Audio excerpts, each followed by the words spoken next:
Hi everyone. So in this session we'll have a brief discussion about Creo Sketchup Workbench.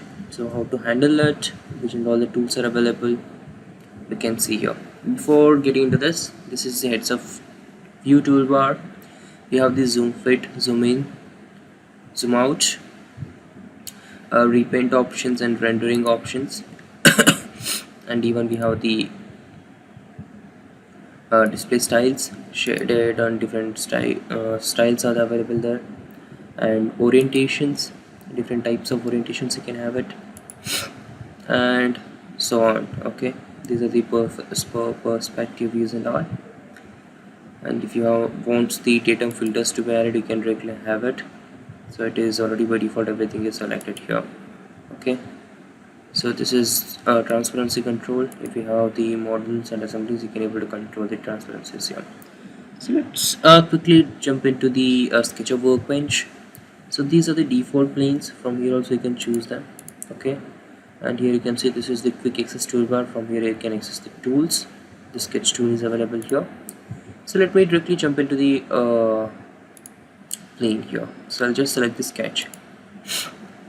So there is no automatic orientation to this particular plane. So in SolidWorks you can do that one very easily. You can, by setting the keyboard shortcuts like N for normal and doing these all the steps, you can do it. So we have the options here. We can directly orient to the sketch view by just selecting this option, the sketch view. So these all are the sketcher tools: lines, arc, fillet, chamfer, all are like as that of same as SolidWorks only.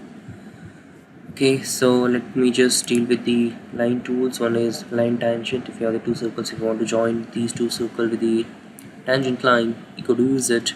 The better to go with this line, so shortcut is L here. The by default they are specified. You can choose it. So let me just randomly draw the line. You could able to see once I draw the horizontal line, it indicates that it is a horizontal. If I select the vertical, it indicates the vertical. If you are going to add the taper, there is no indications. So first let me just simply draw a random sketch like this. You can see the perpendicular symbol is also available there. I don't want the perpendicular right now. Later on we can customize it. Coincident symbol. Okay, so let me just, this is the sketch. So now if you want to come out of this, you can press the middle cursor button. So you will be out of that particular tool now. So if you want to come out of this particular tool, again press middle button, or you can press the escape button. So automatically dimensions will be specified here, as you could see.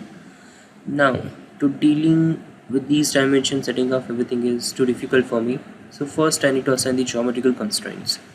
So this line should be horizontal for me. You can directly choose from these constraints. Okay, so I'll select the horizontal from here. I'll choose this should be horizontal.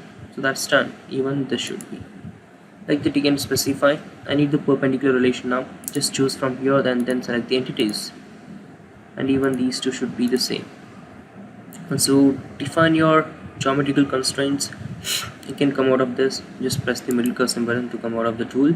If you want to zoom in, you can hold the control and drag it in like this. Now time to deal with the dimensions. So let's say this should be for me 100. You can just double click on it and enter, and this should be kind of 80. That's okay. 120 for me, and the angle 125 I'll choose, and rest of all okay. So if you want to specify this as 75, you can do that. This should be less. I'll make it 100.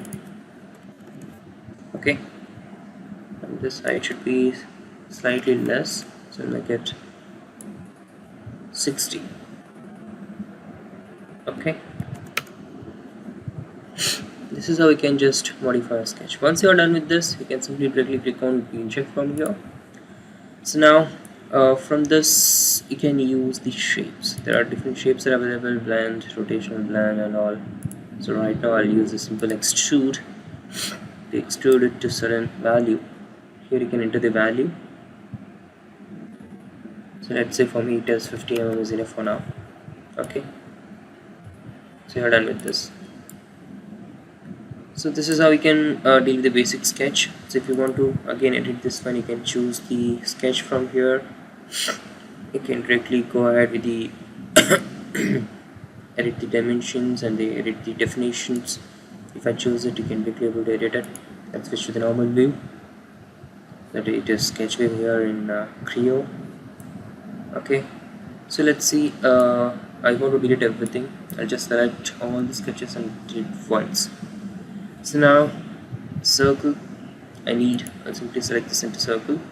I'll draw a circle here somewhere like this. These are the two circles. Now if you want to add the tangency, you can select the drop down and line tag. Simply select these two.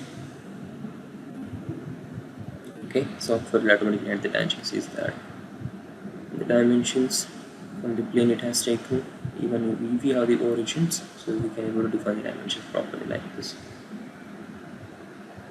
So if you want to add the dimensions, you can choose this option, that is dimension, and you can specify the dimension however you want. Okay, so that's all about this one. Thank you, stay tuned.